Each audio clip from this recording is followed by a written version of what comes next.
On March 13, 1591, the largest army West Africa had ever assembled met a Moroccan force of approximately 4,000 soldiers at the Battle of Tondibi on the Niger River. The Songhai army numbered somewhere between 30,000 and 100,000 men. The Moroccans were outnumbered by at least 10 to 1, marching on foreign soil after crossing the most hostile desert on earth. The Moroccans had muskets. Contemporary accounts, including the Tariq al-Sudan, written by the Timbuktu scholar Abd al-Rahman al-Sadi, approximately 50 years after the battle, describe what happened when Moroccan firearms opened fire on the Songhai cavalry. The horses panicked. The formation collapsed within hours. The empire that had controlled the Sahel for 127 years ended before sunset on a single afternoon. Archaeologists excavating sites near Gao, the Songhai capital, have found destruction layers consistent with a rapid sacking, including skeletal remains showing projectile injuries inconsistent with the arrow wounds typical of West African warfare and entirely consistent with early modern firearms wounds. The physical evidence in the ground matches, almost line for line, what the surviving chronicles describe. The Songhai Empire was the largest state in West African history, controlling more territory than the Mali Empire that had preceded it. It had better administrative organization, a professional river navy, a sophisticated taxation system, and the greatest center of Islamic scholarship anywhere in the medieval world at Timbuktu. It could not adapt fast enough to a technology it did not know existed. So here is the question that has haunted military historians across every era since. How does the most powerful army in an entire region collapse in a single afternoon? And what does that collapse actually reveal about what holds real power together in the first place?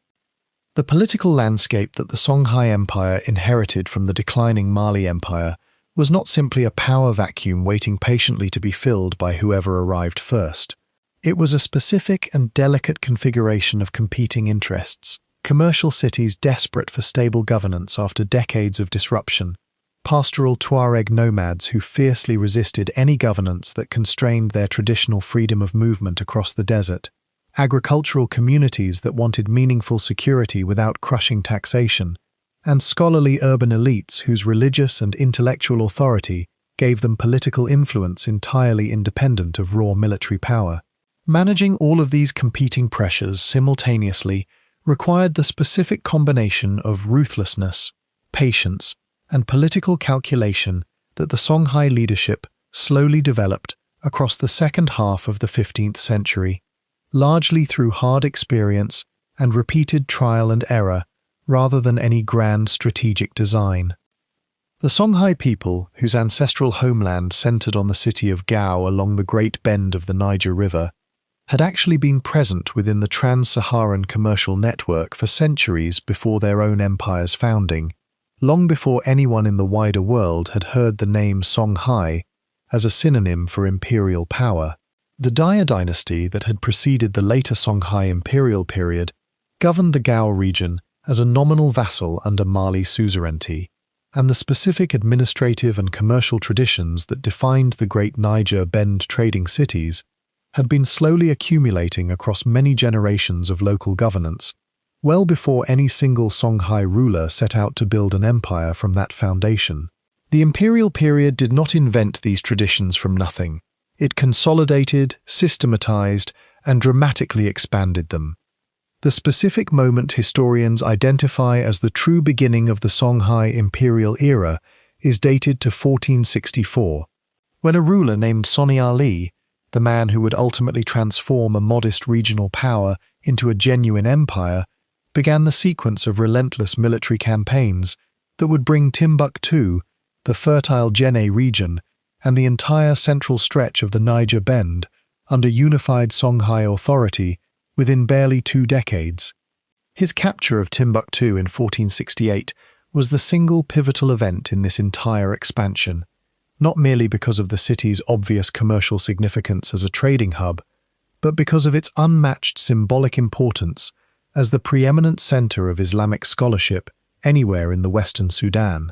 Whoever controlled Timbuktu effectively controlled the cultural and religious legitimacy of the entire region's educated ruling class. And Sonni Ali understood this reality with total clarity from the very outset of his campaign. The specific context of Mali's ongoing decline, into which Sonni Ali deliberately and skillfully moved his own forces, was one of gradual political fragmentation, rather than any sudden, total institutional collapse happening all at once. The Mali royal court continued to exist in a substantially reduced and weakened form, but its practical ability to project effective military force into the increasingly contested Niger Bend region had deteriorated so severely that the Tuareg nomads who had seized control of Timbuktu back in 1433 were able to maintain their occupation of the city for a full 35 years without ever facing an effective Mali military response capable of dislodging them. Sonni Ali's brutal but effective campaigns exploited precisely this specific institutional weakness, offering the commercial cities scattered throughout the Niger Bend a stark and simple choice between the promised stability of strong, centralized Songhai authority or the continued chaos and insecurity of the ongoing Mali-Tuareg standoff that had already dragged on for over 3 decades, with no resolution in sight. Sonni Ali, whose full honorific title was Sonni Ali Ber, meaning Sonni Ali the Great, remains one of the most genuinely contested figures anywhere in West African historical tradition, with the surviving Arabic language written sources and the living Songhai oral tradition offering assessments of his character and legacy so dramatically different from one another that historians have spent decades attempting to understand how the very same historical individual could be remembered in such contradictory ways by communities that had both directly witnessed his reign firsthand. The Arabic language written sources, primarily the 2 great Timbuktu chronicles known as the Tariq al-Sudan and the Tariq al-Fatash, both compiled by Timbuktu scholars in the 17th century drawing on earlier records and inherited oral testimony, consistently portray Sonni Ali as a ruthless, deeply impious ruler whose treatment of the devout Muslim scholarly community at Timbuktu was harsh enough to constitute genuine, sustained religious persecution. His ongoing conflict with the city's marabout religious establishment, whose considerable Islamic scholarly authority he viewed as a direct and unacceptable challenge to his own political control over the newly conquered city, was entirely real, and the chronicle's vivid descriptions of his arrests of prominent scholars, his confiscation of mosque properties for state use,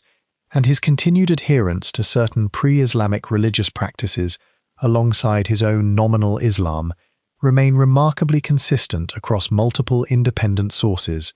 suggesting a genuine and well-documented historical basis for these specific accusations rather than mere later exaggeration.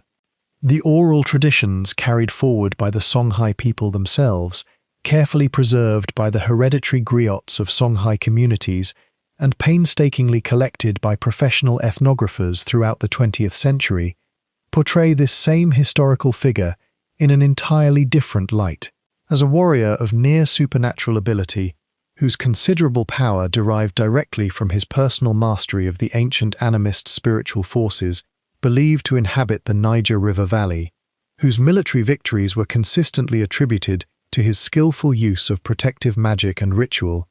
and whose entire reign is remembered by his own descendants as a period of genuine national strength and expansion, rather than one of religious persecution and tyranny. The specific stories describing his supposed ability to transform his own physical form, to become invisible at will, and to personally command the spirits of the Niger River are clearly not meant to be taken as literal historical fact. They instead express, using the specific symbolic language and conventions of the oral storytelling tradition, the underlying historical reality of a leader whose military and political capability was genuinely exceptional by any measure available to the people who lived under his rule. The genetic evidence available for reconstructing the deeper origins of the Songhai people forms part of the much broader population genetics picture for all of West Africa, which consistently confirms the deeply multi-ethnic composition of the entire Niger Bend population. a complex mixture of Songhai-speaking river communities with Tuareg desert nomads, Mandinka traders, Fulani pastoralists, and numerous other ethnic contributions that together reflect many centuries of continuous commercial and political interaction across this specific crossroads region of West Africa. The specific genetic signature that might theoretically be attributed uniquely to the Songhai imperial period itself, if such a signature genuinely exists in isolation, is simply not distinguishable using current methods from the much broader and longer pattern of population mixing that has characterized this entire region across a far longer span of recorded and unrecorded history. What the accumulated archaeological evidence recovered from extensive excavations at the Gao region does confirm beyond any reasonable doubt is the very long-term continuous occupation of the site and the sheer scale of commercial activity that transformed it into one of the most significant urban centers anywhere in the medieval Sudan region. Systematic excavations at Gao, conducted by German, French, and Malian archaeological teams working across multiple field seasons since the 1940s, have identified clearly datable medieval settlement layers extending back to at least the 9th century CE, documenting the continuous urban and commercial development that ultimately produced the specific city that Sonni Ali chose to make his imperial capital. The specific artifacts recovered from these excavations, including imported ceramics originating from North Africa and the wider Middle East, decorative glass beads sourced from diverse and distant origins, and locally manufactured iron tools and weapons, together confirm the genuinely cosmopolitan commercial character of the site and the impressive overall scale of the trans-Saharan trade network that had passed continuously through this specific location for centuries before Sonni Ali ever arrived to claim it as his own. The Niger River functions as West Africa's true spine, and the entire specific form of power that the Songhai Empire eventually developed was inseparable from its close and continuous relationship with this single, dominant river system. The Niger flows northeastward from its distant headwaters in the highlands of Guinea, reaches its northernmost point of any significance directly near Timbuktu, precisely where the river comes closest to the vast expanse of the Sahara Desert, then turns decisively southward through the fertile Niger Bend region on its long journey toward what is now Nigeria, and eventually the Atlantic Ocean, covering a total length of approximately 4,200 kilometers that makes it Africa's third longest river after only the Nile and the Congo. The inner Niger Delta, the vast and ecologically remarkable area of interconnected channels, seasonal lakes, and shifting floodplains located between the trading cities of Djenné and Mopti in what is now modern-day Mali, served as the true agricultural heart of the entire Songhai Empire and remains, even today, one of the most naturally productive agricultural environments anywhere in sub-Saharan Africa. The annual flood cycle that fills this delta region between July and December each year deposited nutrient-rich silt that made highly productive recession agriculture genuinely possible across enormous areas, while simultaneously providing an exceptionally protein-rich fishery that meaningfully complemented the cereal crops that formed the dietary staple of the wider population. The specific and complex ecology of this inner delta region supported an intricate mosaic of interdependent communities, sedentary rice and sorghum farmers working the higher, drier ground, specialized fishing communities exploiting the permanent water bodies throughout the year, and mobile pastoralist herders bringing their considerable cattle herds to graze on the higher dry season pastures once the annual floods had receded, whose complex daily interactions were carefully managed through long-established customary arrangements that the Songhai administrative system generally chose to work alongside, rather than attempt to forcibly replace with any new imposed structure. Gao itself, the chosen Songhai capital, occupied a genuinely strategic position along the Niger River, located approximately 320 kilometers northeast of Timbuktu, situated at precisely the point where the river's characteristic northward bend begins its long final turn eastward, before eventually curving south again. The city's specific geography, elevated ground safely positioned above the river's regular seasonal flood zone, convenient direct access to the river for essential boat-based traffic, and reasonably close proximity to the major trans-Saharan trade routes running north into the desert, combined the essential commercial and military advantages that any effective imperial capital of this era genuinely required to function and to defend itself. The trans-Saharan trade routes that crossed the vast Sahara Desert connecting West Africa to the wider Mediterranean world represented the empire's essential commercial lifeline, and the specific configuration of these routes during the 15th and 16th centuries directly shaped the strategic priorities that guided Songhai military planning throughout this entire period. The three principal route corridors, the western routes running through Morocco and the scattered Saharan oases of southern Morocco, the central routes crossing through the Fezzan region toward Tripolitania, and the eastern routes passing through the various Hausa states toward Egypt, each terminated in West Africa at somewhat different specific points. And the Songhai Empire's firm control over the entire Niger Bend region gave it meaningful strategic leverage over the crucial southern termini of essentially all three of these major trading corridors simultaneously. The specific commodities that moved consistently along these ancient routes throughout the Songhai imperial period remained largely the same as they had been during the earlier Mali period: gold flowing steadily northward, salt flowing steadily southward, along with manufactured goods, prized horses, and occasionally enslaved captives moving in both directions. But the overall scale of this trade had grown considerably alongside the expanded commercial infrastructure that 3 full centuries of continuous Niger Bend urbanization had gradually built up. Djenné, the primary commercial city serving the entire inner delta region, had by the 16th century become one of the most consistently active markets anywhere in sub-Saharan Africa, its famous weekly market drawing traders from many hundreds of kilometers away in every possible direction across the wider region. The genuinely significant institutional development of the Songhai Empire that occurred specifically under Askia Muhammad, who seized power decisively from Sonni Ali's own son in 1493 and subsequently ruled continuously until his eventual deposition by his own son in 1528, represents arguably the single most significant administrative achievement in the entire recorded history of West Africa, and the specific quality of these institutional innovations makes the empire's later collapse under his considerably less capable successors feel particularly poignant and avoidable in historical retrospect. Askia Muhammad's own rise to power came through what was simultaneously a straightforward military coup and a deliberate, calculated Islamic religious reform movement. He carefully positioned his own violent seizure of power as nothing less than a necessary restoration of proper, orthodox Islamic governance against what he characterized as the religiously syncretic and improper rule of Sonni Ali's surviving bloodline. He actively sought and successfully received the formal religious endorsement of the prominent North African Islamic scholar al-Maghili,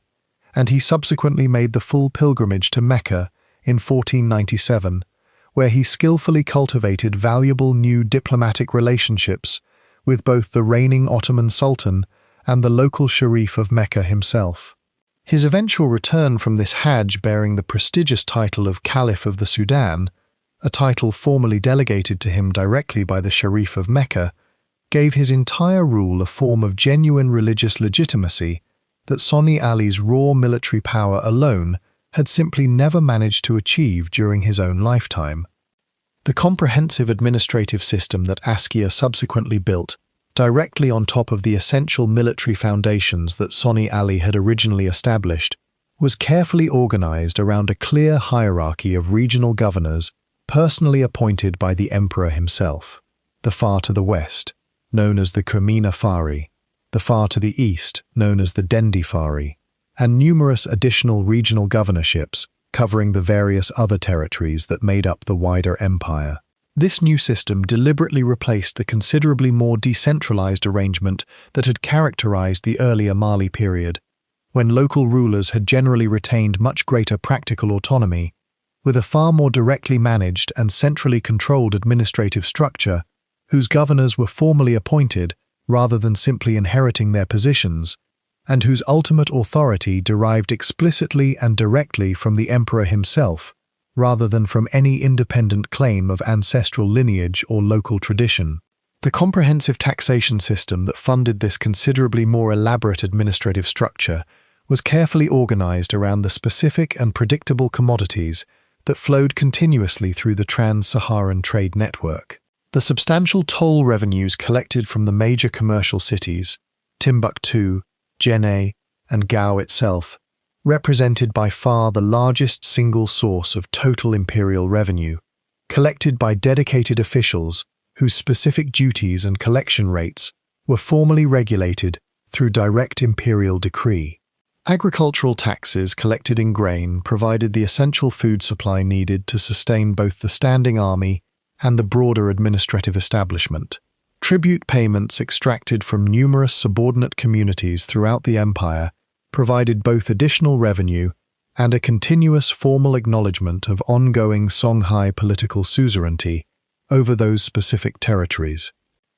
The professional river navy, arguably the single most operationally distinctive military capability that the Songhai state possessed, was continuously maintained along the Niger River and its various tributaries, providing both genuine military capacity for river-based offensive operations and an essential logistical backbone for efficiently moving supplies, troops, and valuable commercial goods across the empire's considerably elongated overall territory. The specific vessels employed for this purpose, flat-bottomed boats specifically designed and built to handle the Niger's naturally variable water depth throughout the changing seasons, are described in considerable detail within the Tariq al-Sudan's own accounts of various military operations, and their existence and general design have since been independently confirmed through the archaeological evidence of harbour facilities discovered at several of the major river cities along the empire's length.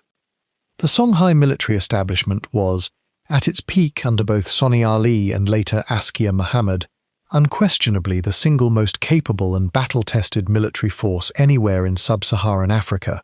a genuinely combined arms establishment integrating cavalry, infantry, and a dedicated river navy whose combined operational range and demonstrated tactical effectiveness had no meaningful equivalent anywhere else in the wider region. Understanding the specific capabilities this military force actually possessed, and equally understanding the specific structural limitations that ultimately left it so catastrophically vulnerable to the Moroccan firearms-equipped invasion force, is essential to properly understanding both the empire's full century of sustained military dominance and the shocking speed of its eventual collapse. Cavalry functioned as the empire's primary offensive military arm throughout its entire history. The Songhai horse warriors, recruited primarily from the established Songhai aristocracy, alongside various pastoral communities whose traditional herding culture naturally produced experienced and capable riders from childhood, operated with considerable skill across the open savanna terrain of the wider Sahel region, conducting the rapid raiding operations and swift pursuit maneuvers that constituted the primary tactical requirement of effective steppe-style warfare in this specific environment. The horses actually employed were the smaller but genuinely hardy West African breeds, considerably better adapted to the Sahel's punishing heat and challenging disease environment than the larger imported North African horses would have been, yet still perfectly adequate for the specific speeds and considerable distances required for the ambitious military operations that Songhai forces routinely conducted against the various other West African states throughout this entire period.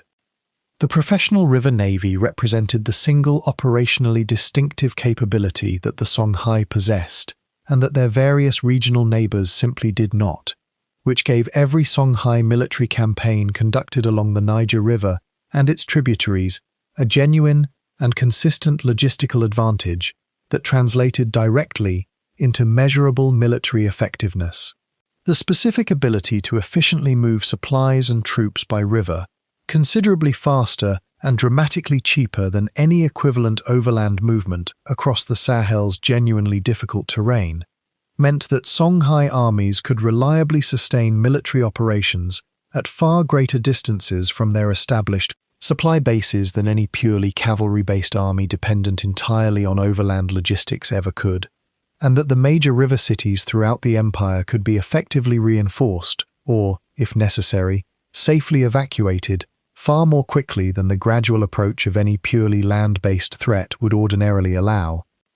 The infantry forces that meaningfully supplemented both the cavalry and the navy were recruited primarily from the various agricultural and urban communities scattered throughout the wider Niger Bend region, considerably less prestigious within the overall military hierarchy than the elite cavalry,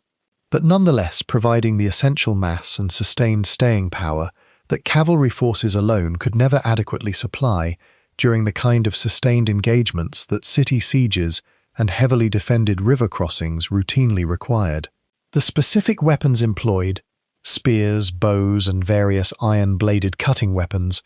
were manufactured by the skilled ironworking communities scattered throughout the Niger Bend region, whose established smithing traditions had been reliably supplying the entire regional military market for many generations before the Songhai Empire itself ever came into existence. The specific and fatal tactical limitation that the Songhai military simply could not overcome at Tondibi in 1591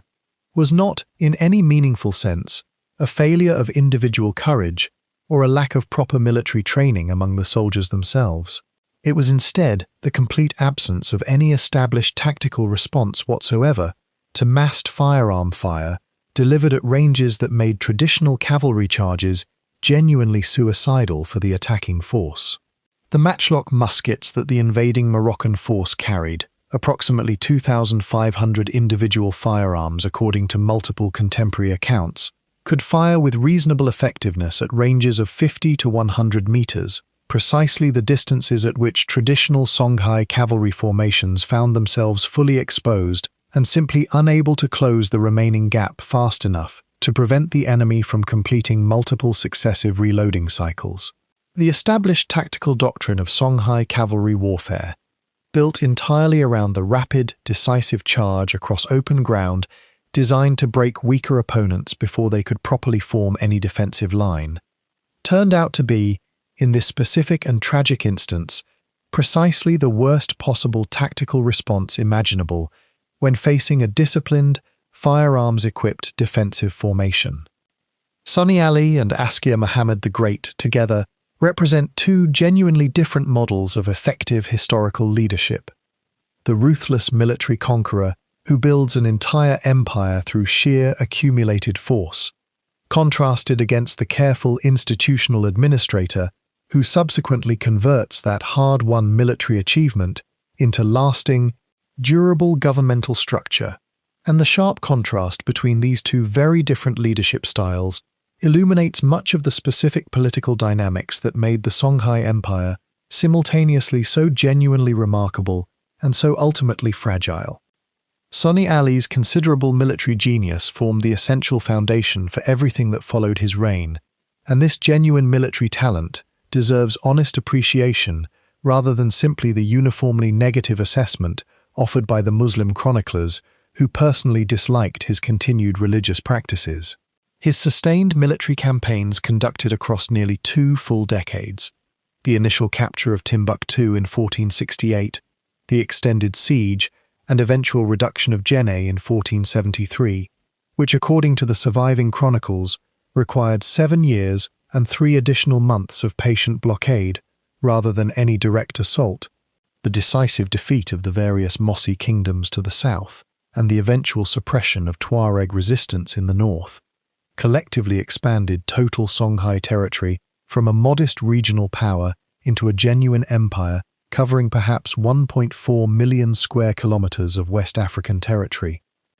The specific military capability that these extended campaigns genuinely required, sustained combat operations conducted across truly enormous distances under extreme climatic conditions, the complex logistical management of armies that were effectively living directly off the very land they were simultaneously conquering, and the careful political management of numerous diverse subordinate communities positioned at the very end of dangerously stretched communication lines,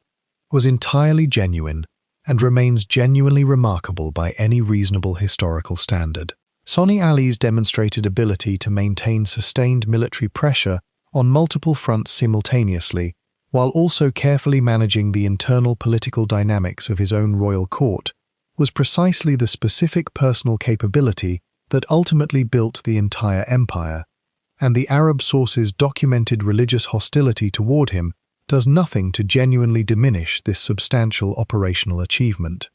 His prolonged conflict with the established Timbuktu scholarly community was never simply religious persecution in any narrow or straightforward sense. It represented instead a genuine political contest between two fundamentally different sources of legitimate authority within the major Niger Bend cities: the direct military authority that Sonni Ali himself personally represented, contrasted against the established religious scholarly authority that the city's marabout establishment had long represented, and his clear preference for the former source of authority over the latter was entirely politically rational from his own specific perspective,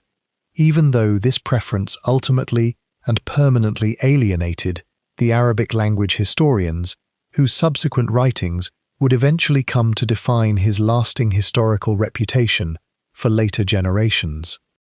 Askia Muhammad's decisive seizure of power in 1493, carefully framing himself throughout as the necessary restorer of proper Islamic governance against the continued rule of Sonni Ali's own son, proved to be a genuinely successful political move precisely because it gave the influential Timbuktu scholarly establishment a ruler whose religious credentials they could genuinely prefer over the alternative. The specific religious legitimation that both al-Maghili's formal scholarly endorsement and the Sharif of Mecca's official caliph designation provided him, both developments carefully documented in the surviving written sources from this period, successfully converted what might otherwise have remained a fairly straightforward military coup into something considerably more powerful, a genuine reforming restoration backed by substantial religious authority and legitimacy. His considerable administrative achievements sustained across his 35-year reign remain, without serious dispute, the single most significant in the entire history of West Africa. The systematic standardization of weights and measures across the entire empire, the careful organization of an effective imperial postal system utilizing dedicated horse messengers for rapid communication across the empire's genuinely enormous total territory. The formal appointment of professional judges, known as qadis, in every major city, deliberately replacing the more improvised justice of the earlier military period with a genuinely systematic Islamic legal administration. The sustained cultivation of Timbuktu's scholarly establishment, funding the University of Sankore, actively attracting scholars from across the entire Islamic world, and commissioning the legal and historical writing that carefully documented the empire's own administrative practices for posterity, represented both genuine religious commitment and shrewd political investment simultaneously, building the essential institutional infrastructure of a state that genuinely aspired to lasting permanence rather than simply continued military dominance. For the diverse populations living throughout the Songhai Empire's considerable territory, the Songhai farmers and fishermen of the Niger Bend itself, the Mandinka and Soninke merchants operating throughout the major commercial cities, the Tuareg pastoralists working the Saharan margins, and the Fulani cattle herders scattered across the wider Sahel. Daily life was fundamentally shaped by the specific ecological zone each community inhabited, and by the specific administrative obligations that the wider imperial system imposed on each of them individually. The inner Niger Delta farmers organized their entire lives around a calendar dictated by the river's predictable flood cycle, planting their crops on the gradually receding floodwaters each year, carefully managing the growth of their rice and sorghum crops through the extended dry season that followed, and finally harvesting their crops before the next annual flood inevitably arrived. The specific agricultural techniques developed for recession farming in this particular delta environment, identifying which specific soil types retained essential moisture longest, carefully managing the extensive canal systems that distributed the flood's water across the maximum possible area of genuinely cultivable land, and precisely coordinating planting schedules to maximize the available growing season, were accumulated within farming communities whose practical agricultural knowledge was genuinely sophisticated and closely adapted to the specific ecological conditions of this particular inner delta environment in ways that no external administrative system could ever easily replicate or meaningfully improve upon. The Niger fishermen, specifically the Bozo and Somono communities, whose hereditary fishing rights along particular stretches of the river were organized through long-established customary institutions that the Songhai Imperial administration formally acknowledged and generally chose to work within, rather than override, bore primary responsibility for the essential protein supply that sustained the densely populated cities scattered throughout the Niger Bend region. The river's abundant fish population, including capitaine, various catfish species, and the numerous smaller fish varieties that provided essential food for the region's poorer residents, was carefully managed through specific fishing techniques and seasonal restrictions that these customary institutions regulated, and the substantial commerce in dried and smoked fish that efficiently distributed this catch across the wider empire represented one of the less celebrated but nonetheless economically significant commercial networks operating throughout this entire historical period. The gold mining communities working the Bambouk and Bouré goldfields, by the 16th century increasingly peripheral to the empire's core territory as gold production had gradually shifted eastward toward the Volta River basin,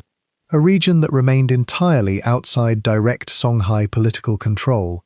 nonetheless continued producing the specific commodity that formed the fundamental economic foundation of the entire trans-Saharan trading system. The specific labor conditions prevailing within these goldfields, documented primarily through surviving Arabic sources and later through the direct observations of visiting European travelers, were genuinely harsh by any reasonable historical standard, with enslaved workers performing the most dangerous available extraction labor under conditions of extreme heat, generally poor ventilation, and consistently high physical risk to their health and safety.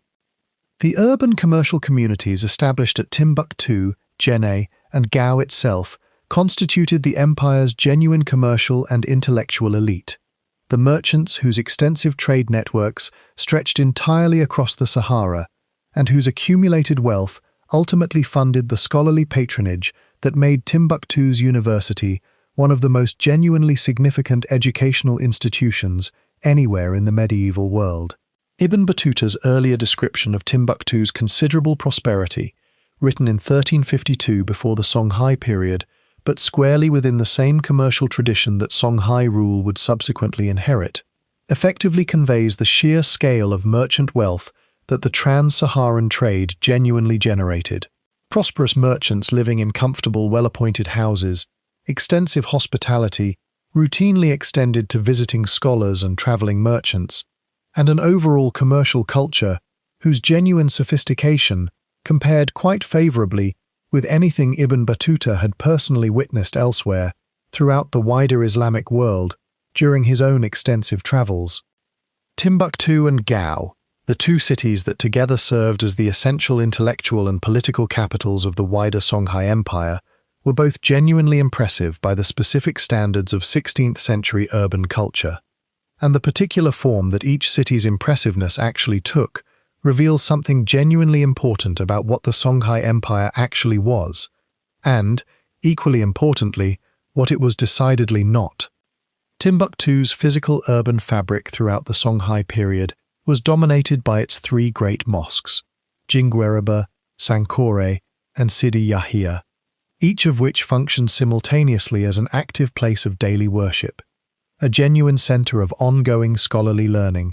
and a recognized landmark of civic identity whose considerable physical presence organized the entire surrounding urban neighborhood around it. The specific architecture of these mosques, the characteristic sun-dried mud brick construction typical of the wider Sudano-Sahelian building tradition,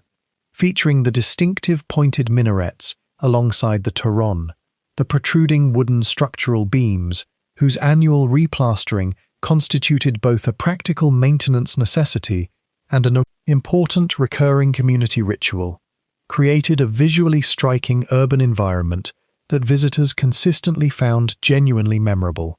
and that subsequent generations of architectural scholars have carefully studied as one of the most internally coherent examples of vernacular Islamic architecture found anywhere in the entire world.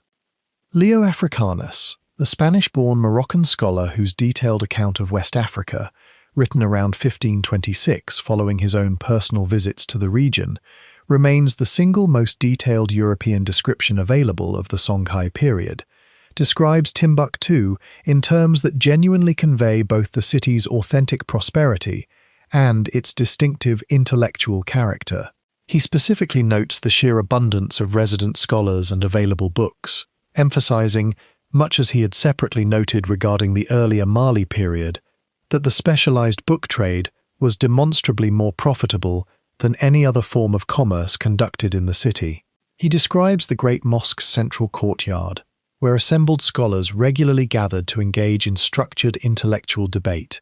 the bustling markets where goods imported from North Africa mixed freely with locally produced products from throughout the wider Niger Bend region, and the specific social structure of a city where the established scholarly elite and the wealthy merchant elite substantially overlapped in ways that were genuinely unusual within contemporary European urban culture of the same period. Gao, the empire's chosen political capital, represented a genuinely different kind of city entirely. Where Timbuktu was fundamentally defined by its scholarly and commercial character, Gao functioned primarily as a military and administrative center, the specific location of the imperial court itself, the established seat of the empire's principal government officials, and the central hub of the extensive administrative communications network that connected the empire's various scattered provinces together. Its considerable physical scale was genuinely impressive. The Tariq al-Sudan's detailed descriptions of imperial court ceremony, the considerable size of the royal household, and the substantial volume of tribute goods flowing continuously into the capital together suggest a city populated by tens of thousands of residents. But its overall character was fundamentally shaped by the specific military and administrative functions it served, rather than by the distinctive commercial and intellectual culture that so clearly defined Timbuktu.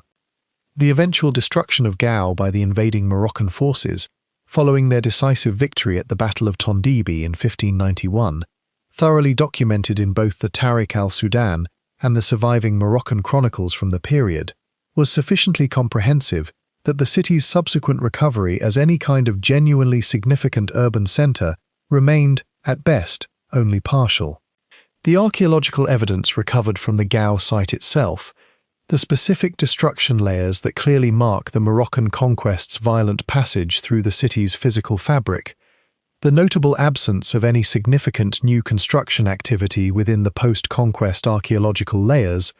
and the various demographic indicators suggesting a substantial population decline in the years immediately following the conquest, together confirm the written chronicles' detailed accounts of a deliberate and genuinely effective program of urban destruction. The religious life of the Songhai Empire was fundamentally organized around a persistent tension that had actually been present in West African Islamic governance since the earlier Mali period, and that was never genuinely resolved throughout the empire's entire subsequent existence. The ongoing tension between the strictly orthodox Sunni Islam practiced by the urban scholarly elite and the more genuinely syncretic religious practices maintained by the majority rural population, which routinely combined formal Islamic observance with the pre-Islamic animist traditions whose deep roots in the specific ecological and social life of the Niger Bend region ran considerably deeper than any more recently introduced external religion possibly could. The specific religious conflict that surrounded Sonni Ali's entire reign, the Marabout scholar's consistent condemnation of his openly syncretic religious practices, and his own corresponding personal hostility toward their claimed religious authority, was never simply a personal dispute between one particular ruler and his own religious establishment. It represented instead a genuine expression of a deeper structural tension that the Songhai Empire never managed to fully resolve throughout its entire history. The Islamic scholars, whose considerable authority rested entirely on their advanced mastery of Arabic learning, were, in the most literal and direct sense possible, a foreign-educated elite, whose primary social base was the merchant community concentrated within the major commercial cities. The Songhai-speaking farmers, fishermen, and soldiers whose ongoing military service formed the essential foundation of the empire's actual power possessed their own distinct religious traditions, devoted worship of the various spirits believed to inhabit the Niger River, the elaborate ceremonies closely associated with the annual agricultural cycle, and the broader animist beliefs that the griots carefully preserved within their oral tradition,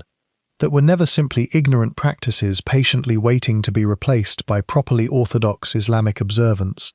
They were, instead, the authentic religious expression of a genuinely specific ecological and social reality that had existed in this region for far longer than Islam itself. Askia Muhammad's ambitious Islamic reform program, arguably the single most deliberate attempt anywhere in West African history to impose fully orthodox Islamic standards on a population whose actual religious practice remained genuinely mixed, achieved, at best, only partial success across his lengthy reign. The established scholarly elite concentrated in Timbuktu were genuinely orthodox in both their personal practice and their formal religious learning. The considerably larger rural agricultural population, scattered throughout the empire's vast territory, maintained their existing syncretic practices with essentially the same stubborn persistence that rural communities throughout the wider Islamic world have consistently demonstrated when facing similar reform efforts across many different historical periods. The specific practical compromise that the Songhai state ultimately maintained, urban Islamic orthodoxy existing alongside continued rural religious pluralism, with the state itself performing recognizably Islamic functions in its own formal public life, while generally declining to systematically suppress traditional practices at the village level, proved genuinely pragmatic and reasonably sustainable under sufficiently strong rulers who could effectively manage the underlying tension between these two approaches. The Tariq al-Fatash, the specific Timbuktu chronicle, whose full compilation was completed sometime during the 17th century, contains detailed specific legal opinions authored by the scholar al-Maghili, addressing the precise conditions under which a legitimately Muslim ruler could properly declare jihad against nominally Muslim subjects, who nonetheless continued maintaining various pre-Islamic religious practices. These specific legal opinions were actively sought out by Askia Muhammad himself before launching his military campaigns against the neighboring Hausa states to the east, deliberately framing what was fundamentally military expansion in terms of legitimate Islamic religious reform rather than simple territorial conquest. And their specific theological content has been carefully analyzed by scholars of West African Islamic history as valuable evidence for understanding the broader theological frameworks within which the Songhai royal court sought to justify its ongoing military activities to both its own subjects and the wider Islamic world. The Songhai Empire's overall technological capabilities were entirely adequate for the specific environmental and military challenges genuinely presented by the West African Sahel, and the specific, decisive gap between those genuinely adequate capabilities and the firearms technology that the invading Moroccan army brought directly to Tondibi in 1591 represents the single most directly consequential technological contrast found anywhere in West African history. The professional river navy, whose considerable operational significance has already been extensively discussed,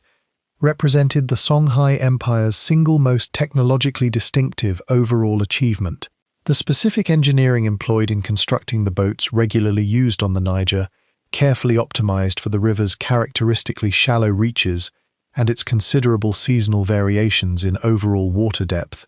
genuinely capable of carrying heavy loads of troops and essential supplies across the empire's considerably elongated river territory, represented the accumulated product of many generations of carefully developed maritime knowledge maintained within the specialized Bozo and Songhai boat-building communities. The specific techniques employed for hull construction, sail rigging, and effective river navigation were embedded entirely within hereditary craft traditions, whose considerable specific knowledge was never formally codified in any written text, but was demonstrably no less genuinely sophisticated for that particular reason. The established iron-working tradition maintained throughout the wider Niger Bend region, whose skilled smiths produced the essential weapons, tools, and agricultural implements that sustained both the empire's military establishment and its broader agricultural economy, formed the essential foundation of the empire's overall manufacturing capability. The specific iron smelting techniques employed throughout this region reliably produced iron of genuinely adequate quality for the weapons and tools that were actually required, and the broader social organization of smithing as a distinct hereditary craft, with particular lineages holding the exclusive right to practice this specific craft, along with the associated social status that came with it, ensured the reliable transmission of essential technical knowledge across many successive generations. The sophisticated agricultural technology developed for the inner delta region, the specific management techniques used for flood recession farming, the careful cultivation of flood-tolerant crop varieties specifically adapted to this environment, and the fish preservation techniques that allowed the delta's substantial protein production to be efficiently distributed across a genuinely wide geographic area, was every bit as technologically sophisticated as any comparable agricultural tradition found anywhere in the medieval world, even though it never produced the kind of dramatic large-scale engineering projects typically associated with formal irrigation-based agricultural systems developed elsewhere. What the Songhai genuinely did not possess, and what would ultimately prove fatal to their entire empire,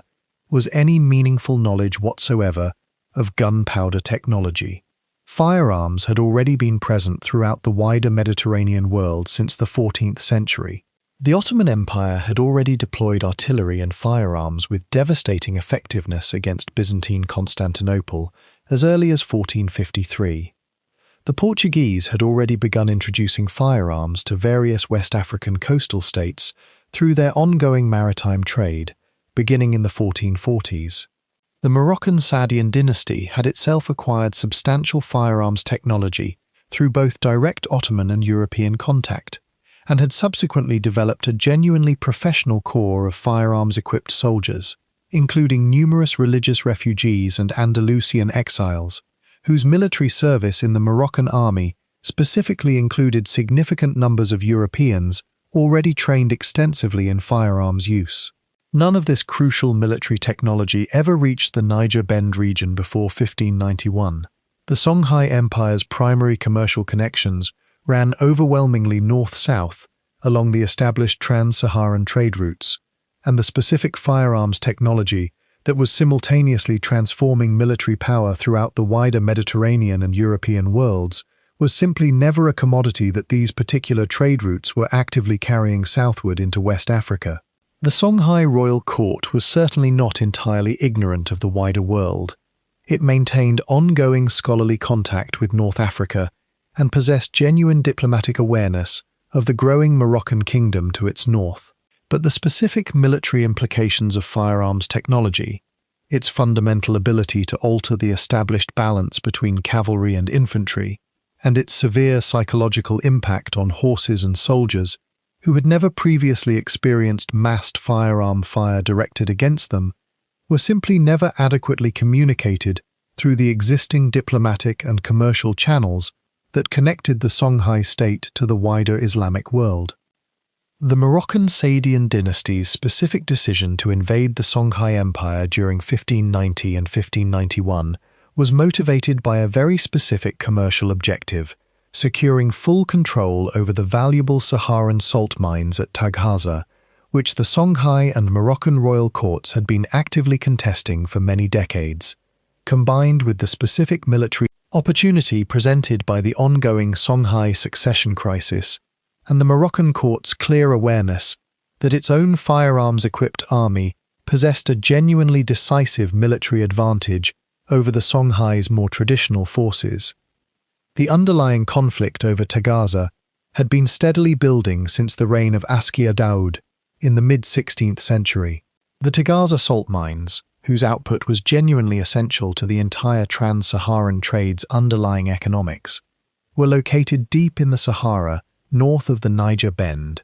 technically situated within a zone that both the Songhai Empire and the Moroccan Saadian dynasty separately claimed as falling within their own respective sphere of influence. The Moroccan Sultan Ahmad al-Mansur had previously attempted to establish direct Moroccan control over these mines through sustained diplomatic pressure and eventually through outright military occupation of the nearby Tagaza region during the 1580s. The Songhai response, actively encouraging the mine workers to relocate their operations to an entirely new site at Taoudeni, located further south, thereby directly disrupting the commercial value of the Moroccan occupation, significantly escalated this ongoing conflict and eventually convinced al-Mansur that only full military conquest of the Niger Bend region itself would resolve the underlying dispute on terms genuinely favorable to Morocco. The specific planning that al-Mansur personally invested in this ambitious expedition was genuinely considerable. He recruited Judar Pasha, a Spanish-born military commander who had grown up entirely within the Moroccan court and who possessed the specific military experience genuinely required for successfully commanding such a demanding long-distance desert campaign, to lead the invasion force. He assembled an army of approximately 4,000 soldiers, genuinely small by the standards of the campaigns he was more accustomed to conducting,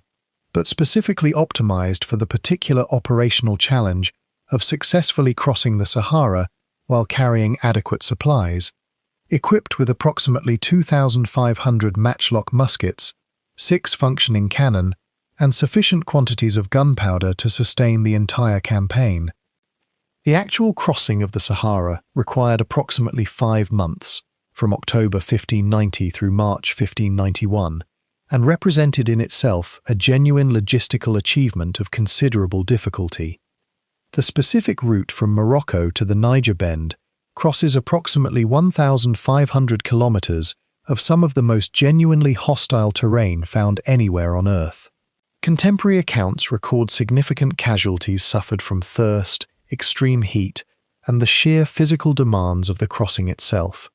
Perhaps as much as a quarter of the entire force that had originally departed Morocco never actually reached the Niger River. What finally arrived at the river in March 1591 was consequently a considerably smaller force than had originally departed, but it remained intact enough in its essential firearms capability to prove genuinely decisive against whatever army the Songhai could assemble to meet it. The internal Songhai political dysfunction that had substantially weakened the empire during the decade immediately preceding the Moroccan invasion, the ongoing succession disputes among Askia Daud's numerous surviving sons, the repeated deposition and exile of multiple successive rulers, and the resulting steady deterioration of the sophisticated administrative system that Askia Muhammad had originally built decades earlier, was well known to the Moroccan court through its own established commercial intelligence networks operating throughout the region. Al-Mansur's specific timing for launching this invasion was clearly not accidental. He deliberately launched his campaign at precisely the moment when the Songhai Empire's overall political capacity had reached its weakest point in many decades, thereby maximizing the genuine military advantage that his firearms-equipped force already possessed. The Songhai Empire, at its absolute territorial maximum, roughly corresponding to the period from Askia Muhammad's initial consolidation of Sonni Ali's earlier conquests during the 1490s through the early succession crises that began emerging in the mid-16th century, controlled by far the largest total territory in the entire recorded history of West Africa, encompassing the entire central Sahel region stretching from the Atlantic tributaries of the Senegal River system all the way to the eastern margins of the various Hausa states, located in what is now northern Nigeria. The specific total territorial extent involved remains genuinely difficult to measure with any real precision, primarily because the empire's actual control over its more distant territories was consistently exercised through established tribute relationships and the credible threat of military response, rather than through any form of direct administrative governance, meaning that the actual degree of genuine Songhai authority varied enormously across the empire's considerable overall geographic range. The genuine core territory, the entire Niger Bend region stretching from Jenne to Gao, was directly administered through Askia's carefully appointed officials. The more distant outer territories, the various Hausa states to the east, the Mandinka regions to the west, and the Tuareg-influenced areas to the north, acknowledged Songhai authority in ways that ranged from entirely genuine political subordination all the way to merely nominal lip service that periodically required a fresh military demonstration to properly maintain. The considerable commercial wealth that this extensive territory generated was organized entirely around the specific commodities that the trans-Saharan trade continued to carry. The valuable gold trade, whose overall West African production was partially shifting eastward during this period, moving away from the older Bambuk Beret fields toward the Volta River basin and the newer Akan goldfields located in what is now modern Ghana, continued flowing steadily northward through the various Songhai-controlled trading cities, though the empire's own direct access to the actual goldfields themselves was considerably less secure than it had been during the earlier Mali Empire's peak. The equally valuable salt trade, whose crucial northern terminus at Tagaza remained a permanent point of ongoing tension between competing Songhai and Moroccan territorial claims, represented the single most reliably taxable commodity within the empire's entire commercial system. The scholarly culture centered at Timbuktu during its 16th century peak represented the Songhai Empire's single most celebrated overall achievement,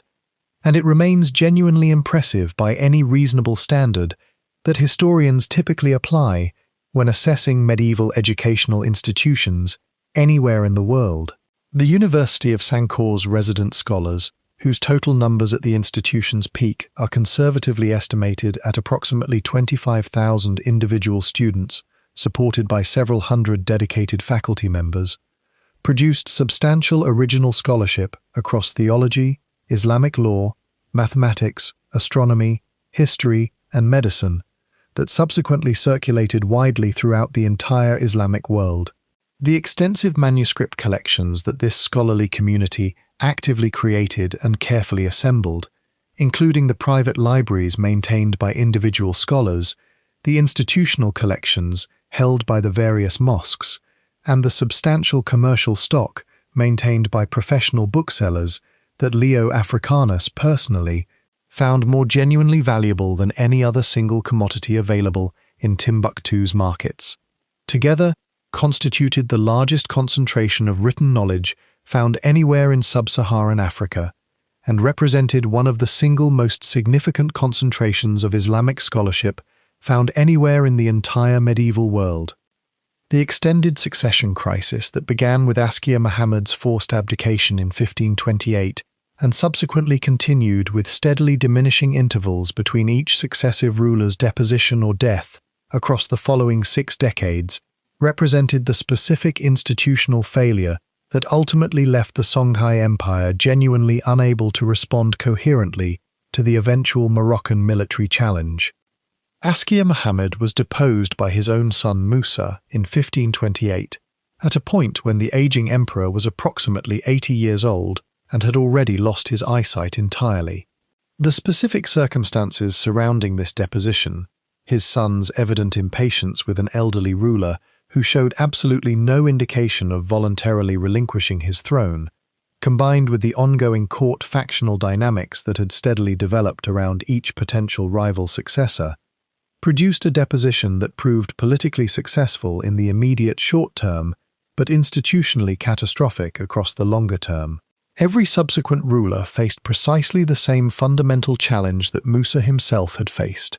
the constant awareness that his own brothers and cousins represented potential rival claimants whose personal ambitions his own supporters were continuously and actively encouraging behind the scenes. The Songhai Empire experienced no fewer than 10 separate rulers across the 63 years between 1528 and 1591. Some died of entirely natural causes. Considerably more were forcibly deposed, sent into exile, or simply killed outright by their own successors. The average length of any individual reign during this entire period was approximately 6 years, genuinely insufficient time to properly consolidate the essential administrative relationships and military loyalties that any genuinely stable governance ultimately requires to function effectively. The specific practical consequence of this sustained political instability for the sophisticated administrative system that Askia Muhammad had originally built proved severe. Regional governors who owed their initial appointment to one specific ruler could never feel genuinely confident about retaining their positions once that particular ruler's inevitable successor eventually took power, which created powerful incentives for increasingly extractive behavior, maximizing personal revenue during each uncertain tenure rather than investing in the essential long-term infrastructure and relationships that genuinely durable governance actually requires. The military consequences of this ongoing instability proved equally damaging over time. The professional standing army that had originally made the Songhai Empire's rapid expansion possible in the first place was maintained through a careful combination of institutional loyalty and personal relationships between commanders and their soldiers that had developed gradually over many years of shared military service together. When the repeated succession crises disrupted this essential command structure, replacing experienced battle-tested commanders with whichever favorites the current ruler happened to prefer, and rotating both regional governors and military officers considerably more frequently than genuine military effectiveness ever required, the overall professional quality of the entire fighting force gradually but steadily declined. The very large army that ultimately met the invading Moroccans at Tondibi in 1591 was, by any measure, the largest West African military force ever assembled. But it had been assembled from military units whose internal coordination, established leadership, and genuine institutional cohesion had all been substantially damaged by 6 full decades of accumulated political instability. The recurring drought cycles that affected the wider Sahel region throughout the late 16th century, clearly visible today within the paleoclimatic record preserved in lake sediment cores recovered from the wider Niger basin, added considerable additional environmental stress directly on top of the empire's already severe political instability. Reduced seasonal rainfall directly reduced available agricultural surplus, which in turn reduced both the tribute revenues collected by the state and the overall food supply available to sustain the large military forces that the empire's continued security genuinely required. The specific timing of these particular drought cycles, significantly overlapping with the single most severe phase of the ongoing succession crisis during the 1570s and 1580s,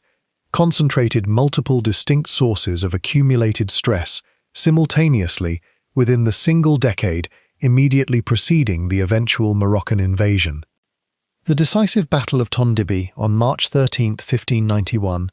was fought along the western bank of the Niger River, approximately 50 kilometers north of Gao, at a specific site deliberately chosen by the defending Songhai forces to take full advantage of the river's natural defensive presence, protecting one entire flank of their formation. The reigning Songhai Emperor Askia Ishak II had assembled by far the largest total force the entire empire could still produce. Surviving contemporary sources offer widely varying specific estimates, but modern historians generally accept figures somewhere between 30,000 and 100,000 total soldiers for the assembled Songhai force, contrasted against the considerably smaller Moroccan force of approximately 4,000 men that appears consistently across multiple independent surviving sources.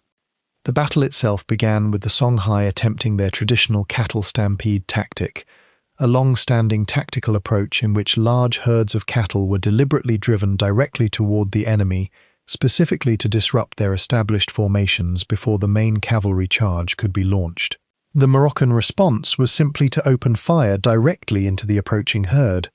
The panicked cattle immediately turned and stampeded back through the Songhai's own formations instead. The Moroccan firearms then opened sustained, continuous fire directly on the Songhai cavalry as it desperately attempted to charge across the considerable open ground separating the two opposing armies. The horses themselves, animals that had genuinely never before been exposed to sustained firearm fire, and whose training had never included any deliberate desensitization to the sudden noise and flash that muskets produce. Panicked, in precisely the way that horses exposed to unfamiliar gunfire, without any prior conditioning, consistently and predictably do, throwing their own riders, completely breaking their established formations, and creating exactly the kind of total chaos that made any genuinely organized resistance effectively impossible. The battle itself was effectively decided within that single morning. The Songhai army, despite its very considerable numerical advantage over the invading force, proved simply unable to form and then maintain the kind of disciplined defensive formations that would have been genuinely required to mount effective resistance against a well-organized defensive firearms position. Individual acts of quite extraordinary personal courage occurred repeatedly throughout the entire engagement, carefully documented in both the Tariq al-Sudan and the surviving Moroccan chronicles from the period. None of these individual acts of courage ultimately changed the battle's overall outcome in any meaningful way. Judar Pasha's victorious Moroccan force subsequently entered Gao itself without encountering any further significant organized resistance. The city was then systematically and thoroughly looted. The entire palace treasury, the considerable accumulated commercial wealth held by the merchant community, and the portable assets belonging to the imperial administration were all completely seized. The specific behavior of the occupying Moroccan forces, documented within the Tariq al-Sudan with a bitter specificity that clearly reflects the chronicle's own author's direct personal experience of this occupation, included the deliberate arrest and forced deportation to Morocco of Timbuktu's most prominent leading scholars, whose considerable expertise the Moroccan court explicitly wanted for itself, and whose potential future leadership of organized resistance it genuinely feared. The specific deportation of these prominent Timbuktu scholars, including Ahmad Baba, widely recognized as the single most celebrated West African Islamic scholar of the entire 16th century, who ultimately spent 14 full years in Moroccan exile before finally being permitted to return home to Timbuktu, represented an act whose lasting cultural significance arguably exceeded even the immediate military defeat suffered at Tondibi. Ahmad Baba's own extensive written scholarly works, produced partly during the years of his Moroccan exile, constitute the single most significant surviving body of scholarship from the entire Songhai period that has come down to us in its original form. His personal account of the deportation itself, carefully preserved within the various works he composed during his years in Morocco, represents one of the single most direct personal testimonies available anywhere regarding the specific human consequences of the Moroccan conquest. The continued Songhai resistance that persisted well after the defeat at Tondibi, taking the form of sustained guerrilla operations conducted by the surviving remnants of the Songhai military, alongside the establishment of a continuing rival Songhai royal court in the more remote Dendi region to the southeast, succeeded in prolonging the wider conflict for many additional years without ever meaningfully reversing its ultimate outcome. The Moroccan occupation of the wider Niger Bend region ultimately proved genuinely difficult to sustain given the considerable costs it required. The extended supply lines running back across the Sahara proved enormously expensive to maintain. The region's harsh disease environment killed a significant proportion of the Moroccan garrison in each successive year, and the actual commercial benefits generated by the occupation ultimately fell well short of the ambitious expectations that had originally motivated the entire invasion in the first place. By the early 17th century, the remaining Moroccan military presence in the Niger Bend had effectively gone native entirely, its soldiers steadily intermarrying with local communities, gradually adopting local customs and practices, and ultimately ceasing to function in any meaningful sense as loyal agents of the distant Moroccan crown. The empire had definitively ended. So, in a very real sense, had the specific civilization that had originally sustained it. The Songhai Empire's lasting legacy is preserved across three distinct but interconnected domains: the extensive manuscript tradition that the Timbuktu scholars actually produced, and, against considerable odds, partially preserved across the following centuries. The rich oral historical tradition, carefully maintained by the various Songhai-speaking communities still living throughout the Niger Bend region today, and the physical remains of the empire's cities and material culture, each of which continues to be the subject of active, ongoing scholarly work, whose findings continue to genuinely expand our overall understanding of what the Songhai period actually was. The Tariq al-Sudan and the Tariq al-Fatash, the two chronicles that together serve as the primary written sources for reconstructing Songhai history, were written approximately 50 years after the specific events they actually describe, composed in Timbuktu itself by scholars whose entire community had directly experienced the Moroccan conquest as a genuine and lasting catastrophe. The particular perspective this specific historical position creates,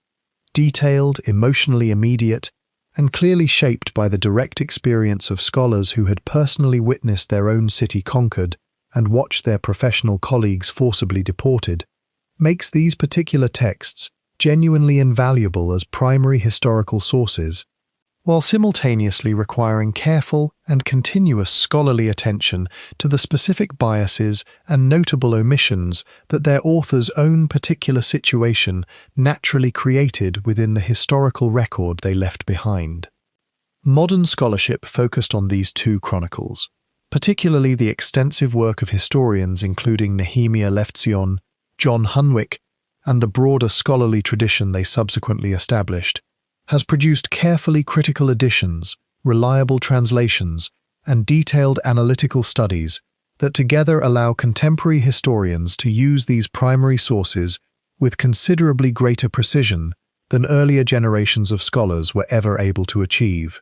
The specific identification of anachronisms, internal inconsistencies, and available external evidence bearing on the various claims that these chronicles actually make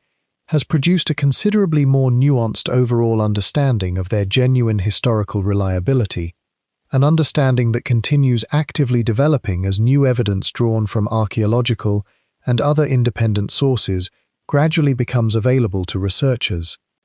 The ongoing archaeological investigation of the wider Songhai Empire's physical remains currently sits at a particularly uncertain stage, since the continuing political instability affecting the wider Mali region since 2012 has severely disrupted the essential fieldwork that would genuinely be required to systematically investigate the empire's major historical sites. The Gao excavations conducted before 2012, primarily carried out by dedicated Malian, French, and German research teams, successfully established the basic chronology of the site's continuous occupation and carefully documented the specific destruction levels clearly associated with the Moroccan conquest.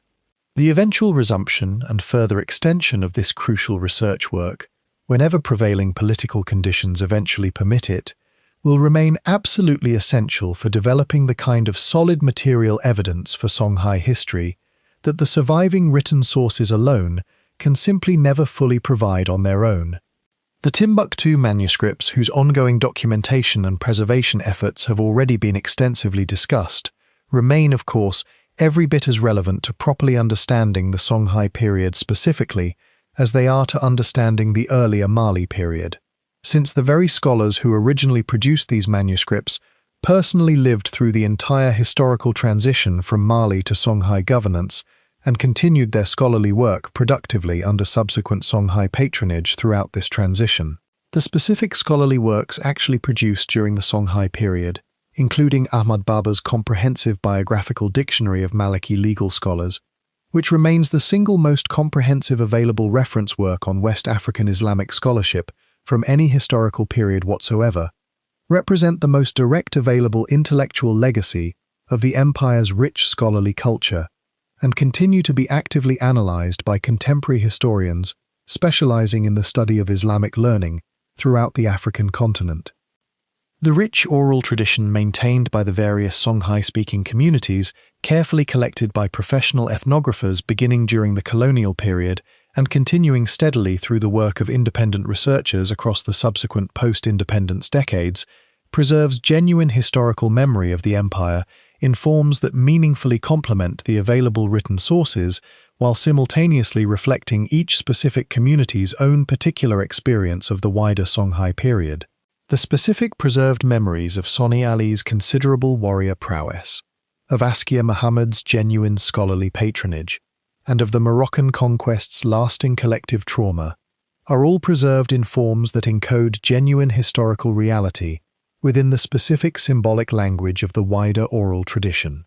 requiring careful and patient analysis to properly separate authentic historical memory from later legendary embellishment, while simultaneously recognizing that even the legendary elements themselves constitute genuine historical evidence for understanding precisely how these communities have chosen to remember their own shared past across many subsequent generations.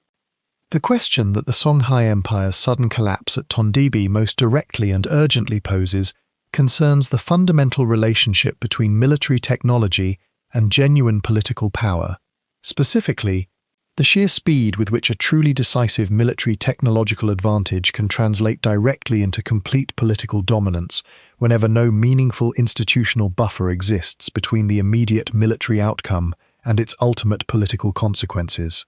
The Songhai Empire was militarily defeated within a single afternoon by an invading force barely 1/10 its own overall size. The sheer speed of that specific defeat was never simply a straightforward function of the Moroccan firearms advantage alone. It was equally a direct function of the accumulated political instability that had already substantially eroded the very institutional resilience that might otherwise have sustained genuine resistance even after suffering an initial battlefield defeat. Empires genuinely possessing strong institutions can often successfully recover from serious military defeats. The Roman Empire notably recovered from Cannae. The Han dynasty successfully recovered from the earlier Xiongnu depredations of its own founding years. The Songhai Empire in 1591 possessed essentially no meaningful institutional resilience left to draw upon. The preceding decades of accumulated succession crises had already thoroughly consumed it from within. The Battle of Tondibi is, in one genuine sense, fundamentally a story about advancing technology. In another, and arguably far more important sense, it is instead a story about what durable institutions actually accomplish, the specific essential function that genuinely durable governance structures serve in absorbing the inevitable shocks that every state eventually faces sooner or later. The Songhai possessed a genuinely formidable military. They simply did not possess institutions capable of properly absorbing the shock of an unexpected technological surprise. The fundamental difference between those two distinct things is precisely what ultimately killed the last great empire of West Africa. The Niger River still flows continuously through the very land the Songhai once ruled. The great mosques of Timbuktu still stand today. The manuscripts are still being actively read and studied by scholars around the world. The empire itself is entirely gone, brought to an end within a single afternoon by a weapon its own army had genuinely never encountered before. That single afternoon remains, even today, the single most consequential moment in the entire military history of West Africa, and what it continues to reveal about the fundamental relationship between technology, institutions, and lasting power remains genuinely worth understanding carefully, even now, more than 4 centuries later.